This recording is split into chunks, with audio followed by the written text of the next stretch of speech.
Cuy, pernah nggak sih lu denger ada air putih yang katanya udah didoain, terus bisa nyembuhin segala penyakit. Sakit kepala, masalah keuangan, bahkan jomblo bertahun-tahun bisa sembuh cuy. Bahkan ada garam ruqyah yang dijual di marketplace. Katanya bisa usir jin, santet, sampai vibes negatif di kos-kosan atau di rumah lu. Mantep kali nggak cuy tuh garam. Atau ini nih, ceramah agama yang tarifnya lebih mahal dari sekardus Indomie goreng.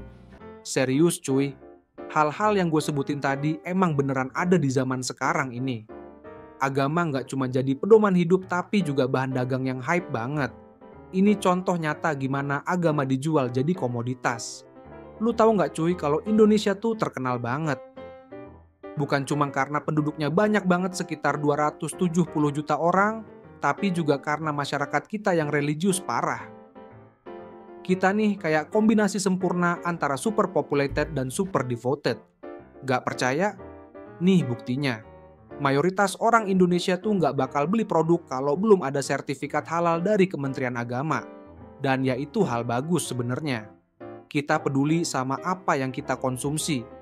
Tapi di balik kesalehan itu ada celah besar yang sering banget dimanfaatin. Agama yang harusnya jadi pedoman hidup malah jadi alat bisnis. Gini, contohnya ada produk yang katanya beras halal. Nah bentar dulu cuy, emang ada beras yang gak halal ya? Ya semua beras halal dong. Tapi tetap aja banyak yang beli karena ada label religiusnya. Kenapa? Karena kita gampang percaya kalau ada embel-embel agama di produk yang kita beli. Tapi serius nih, fenomena ini ngasih gambaran soal pola pikir kita. Kadang karena saking religiusnya kita jadi kurang kritis. Ada label religius dikit langsung auto percaya. Padahal agama itu ngajarin kita untuk selalu cerdas cuy. Jangan cuman ikut-ikutan. Tapi ya gimana ya cuy, di negara yang masyarakatnya religius banget, segala sesuatu yang beraroma agama itu laku keras. Bahkan kalau itu cuma jualan sugesti. Ngomongin soal bisnis agama, salah satu bentuk paling nyata tuh di dunia dakwah cuy. Dakwah yang harusnya gratis, penuh keikhlasan, malah jadi ajang cari cuan. Gua nggak bilang semua pendakwah begitu ya, tapi ada nih yang ceramah tarifnya lebih mahal dari tiket konser Coldplay. Bayangin cuy, orang mau jadi lebih baik malah diporotin uangnya. Terus pasti muncul pertanyaan kenapa fenomena jual agama laku banget di Indonesia. Jawabannya simple cuy, karena banyak dari kita yang kurang paham sama agamanya sendiri. Bukannya belajar dari sumber aslinya kita malah bergantung banget sama tokoh agama. Ya gimana ya kalau mereka bilang A ya kita langsung percaya tanpa mikir dua kali. Ibaratnya kita udah kayak Google Maps yang dikasih koordinat palsu, tapi tetap aja kita jalan lurus ke jurang. Contohnya nih, lu beli air mineral tapi dikasih klaim kalau air ini udah didoain sama ustadz. Jadi bisa nyembuhin penyakit. Gak tanggung-tanggung harganya bisa 10 kali lipat dari air biasa. Orang-orang percaya aja, padahal airnya sama aja cuma dikasih label religius. Bayangin cuy, air putih doang tapi feelsnya kayak air zam-zam.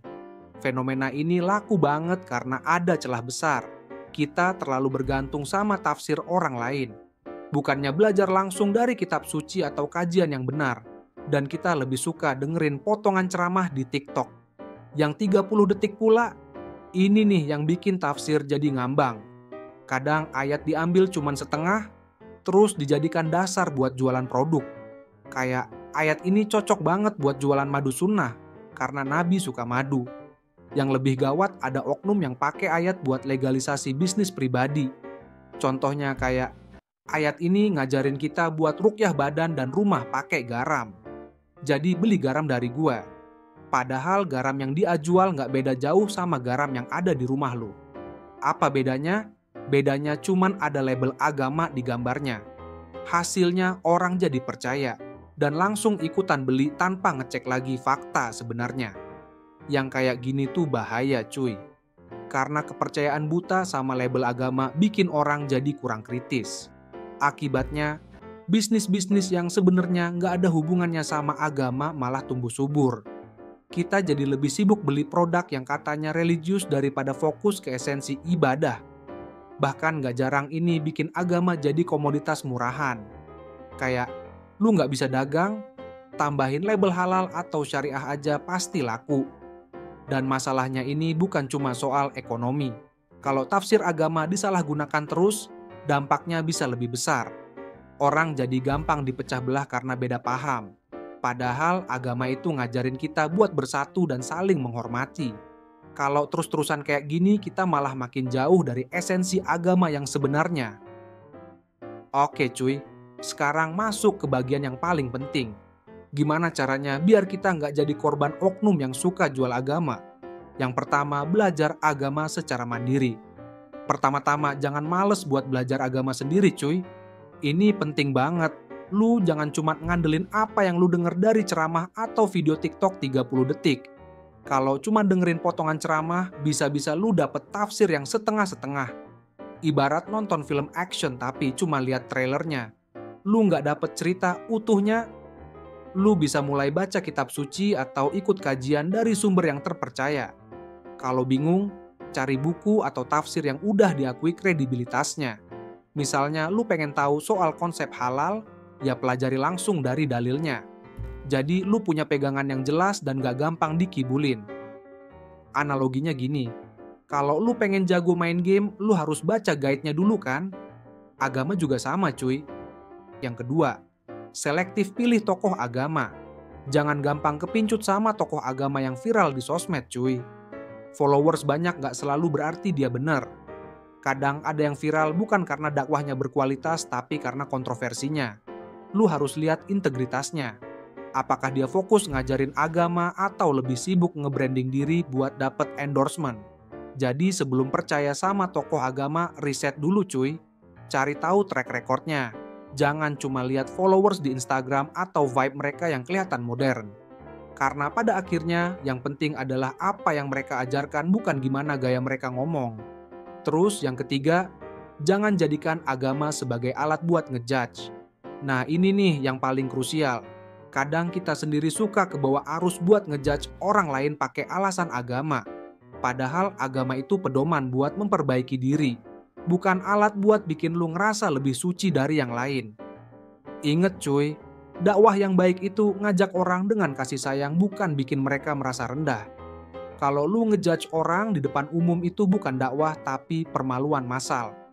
Agama itu harus jadi jembatan buat saling memahami, bukan tembok buat memisahkan.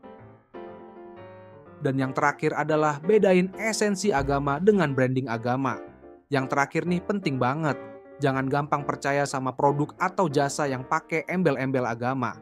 Selalu cek fakta di balik produk atau klaim yang pakai label agama. Jangan sampai agama jadi alasan buat nguras dompet lu. Karena ujung-ujungnya agama itu soal esensi, bukan soal branding. Jangan sampai agama lu jadi barang dagangan yang cuman nguntungin orang lain. Sebenarnya ini semua balik lagi ke kita masing-masing. Kita bisa milih agama mau dijadiin alat atau bener-bener kita pakai buat jadi lebih baik. Karena kalau kita sendiri aja nggak paham esensinya, ya siapa lagi yang bakalan ngejaga? Gue yakin lu yang nonton ini pasti ngerti, agama itu bukan buat nyari popularitas atau duit. Tapi buat ngajarin kita gimana caranya hidup damai di dunia dan akhirat. Jadi cuy, kalau lain kali ada yang nawarin air doa atau jualan dengan embel-embel agama, tanya dulu ke diri lu sendiri. Ini beneran sesuai ajaran agama atau cuma trik marketing? Kita semua harus jadi lebih cerdas dan bijak soal ini. Next, bahas apa lagi kita?